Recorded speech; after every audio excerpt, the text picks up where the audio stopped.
Well, I'm Kenny with Gardening Simplified, and today I'm going to talk about processing your tomatoes. Now, your tomatoes, you might want juice, you might want uh, tomato sauce. Today, we're going to talk about tomato sauce. It's basically the same as making juice, except it's not as much liquid. And the way we do it, we're not high tech here. We've got uh, we've got an old time. I say old time. This is probably 15 years old or so. Of course, it it juices the tomatoes, and it's a simple process. It is manual, so you know it's not like uh, you're gonna get to do something besides turn a crank here. I mean, you could use an electric one, but I found we did that one year, and I found that the juice wasn't as good. It it got more juice out, but it didn't give as much pulp.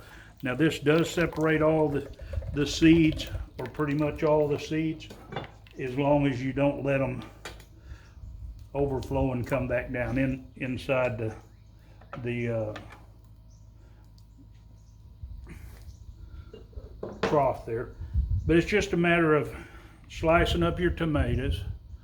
You take and for me, now a lot of people they want to really save their tomato, but for me, and it doesn't matter whether it's a little one or a big one, but when I get ready to do my tomatoes, and a lot of times they've got a little bit of yellowing, and it won't really ripen up completely with tomatoes I've found. So what I'll do is I'll cut that off so that I have a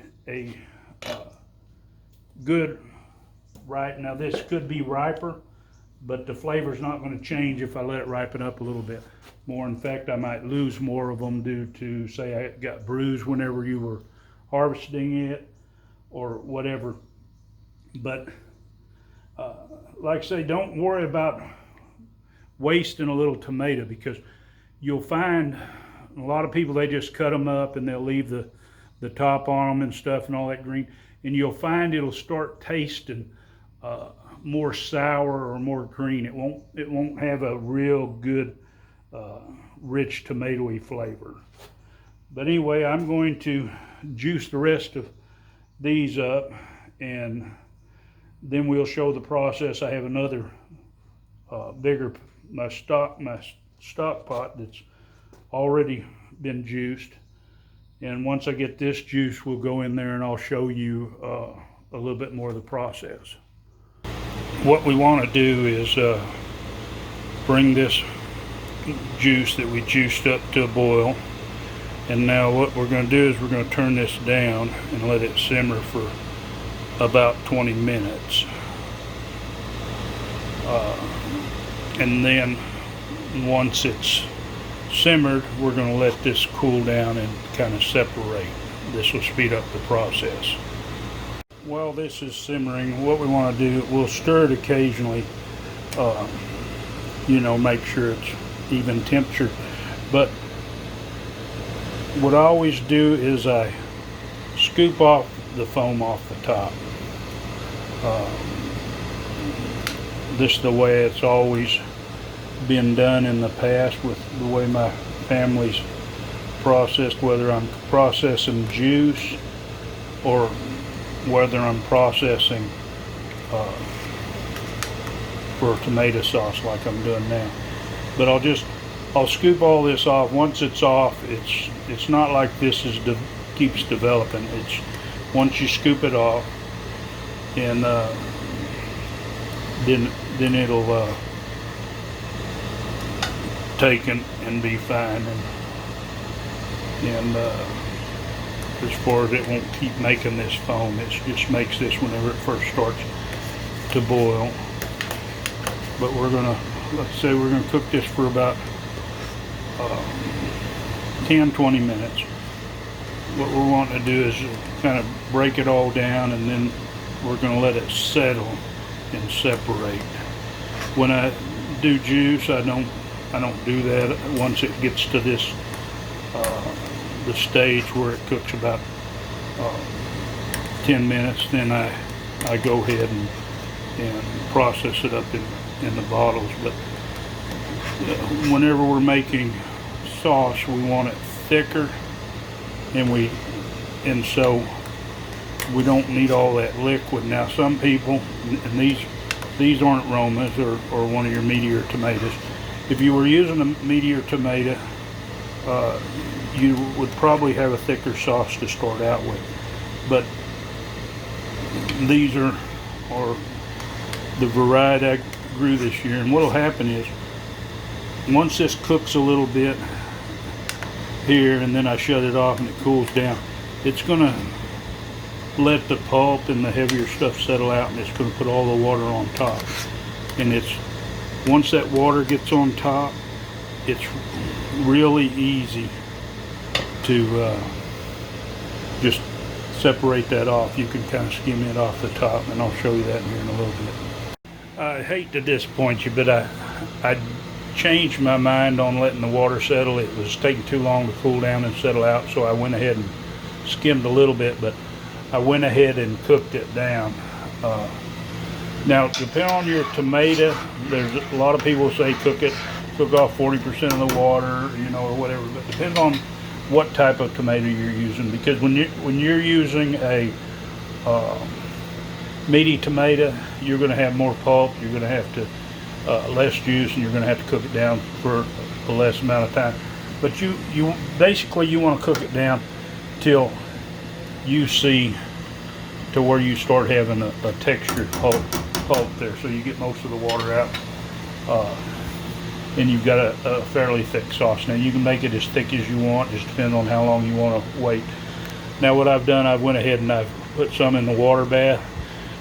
Whenever we do this, we want to cover them about 1 inch, and when you process this, you want to process it for 40 minutes. So but I've got my next batch here, and something I wanted to stress: when you're working with tomatoes, you always want to do your cooking in a stainless steel pan. You don't want to use aluminum pans, because tomatoes are acidic and they'll eat that pan as they're cooking, and you'll have that aluminum in your sauce, and you don't want that. So if you don't have aluminum pan, or you don't have some kind of coated pan that you're for sure that is enameled or something, that you're for sure it's not going to affect it, buy you a stainless steel pan, even if it's a cheap one. Now this one here I've had a while is a stock pot, and it's got a good heavy bottom on it. So when I run a lot of heat on it, when I put it on this main burner, and I'm really have it boiling rapid, it won't start burning to the bottom. Now if you use a standard pan, you have to watch it and stir it more often, because it will burn to the bottom once it starts thickening up. The way we do this, it's kind of straightforward. Of course, sterilize your jars. Now you don't have to put salt in these, but whenever we make something, normally we put salt in it, or our tomato juice, we do put a teaspoon of salt. And we do the same thing with our tomato sauce when we make it. A teaspoon of salt, and you're going to use, now you can pick up, you want 100% lemon juice. You're going to use 2 tablespoons of lemon juice per quart, or you're going to use 1 tablespoon of lemon juice for a pint, and a half a teaspoon of salt. So,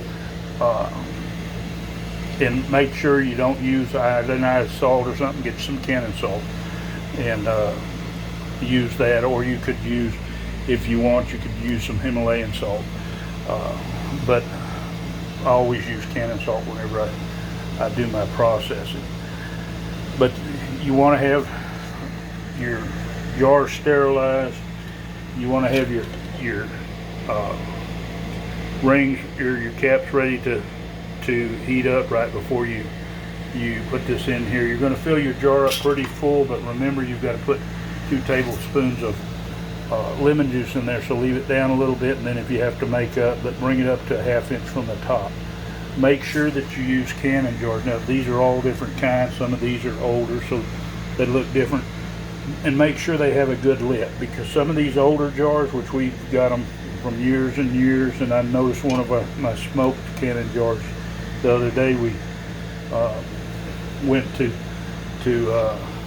make tomato juice in it, and it did not seal.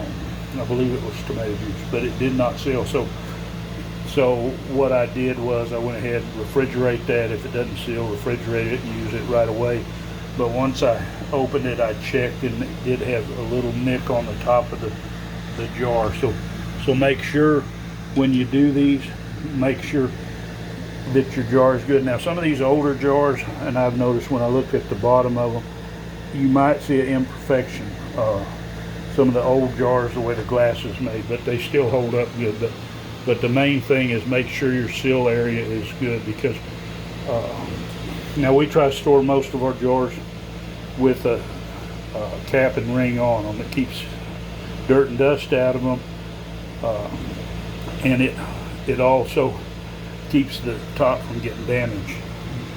But a lot of times when you get jars, because people that know that you can, sometimes they tend to want to bring you jars, inspect them, make sure they're good before you go to the trouble of putting everything in it to can it. And now if you have any questions about the process, like I say, it's pretty much straightforward. If you're using Roma tomatoes, which next year I'll probably plant, well, the varieties that I'll plant will be a little bit more meaty type, and some of them will be Romas. I'm going to try the Amish paste. But you, like I say, you won't have to cook these down as long, because they've got more fiber, less juice. One of the varieties I had a lot less juice and more fiber, but it wasn't really meaty. I mean, it took more tomatoes to make the same amount of juice, but it didn't have as much liquid in it. But be aware of that. Don't just take a canning book, because I know it says get you 45 pounds of tomatoes and you'll get 14 quarts out of it once you cook it down. And that's not necessarily true. And there's another way you can do this. Now, you could prepare your tomatoes first. A lot of people take and they'll cut them just like I did, but they'll take and they'll put them in a pot and they'll cook them. And then they'll take and use a seine similar to this, and they'll take out the meat part and they'll run it through the juicer, and then they'll use the liquid for their tomato juice. Now, I like a lot more fiber in my tomato juice, so I don't do that, but that is another way to do it, so you don't have to cook it down as long, because you cook it a little bit and then a lot of the juice will be already out. You'll get most of it separated out, and then you can just, like I say, use the rest for tomato juice to do it that way. But like I say, if you have any questions about the process, don't be afraid to ask questions in the comments. I hope you enjoyed this video. If you think it's useful to someone else, share it, like it. And if you want to see more of my videos, just subscribe and hit the bell button so you'll be notified. Happy gardening.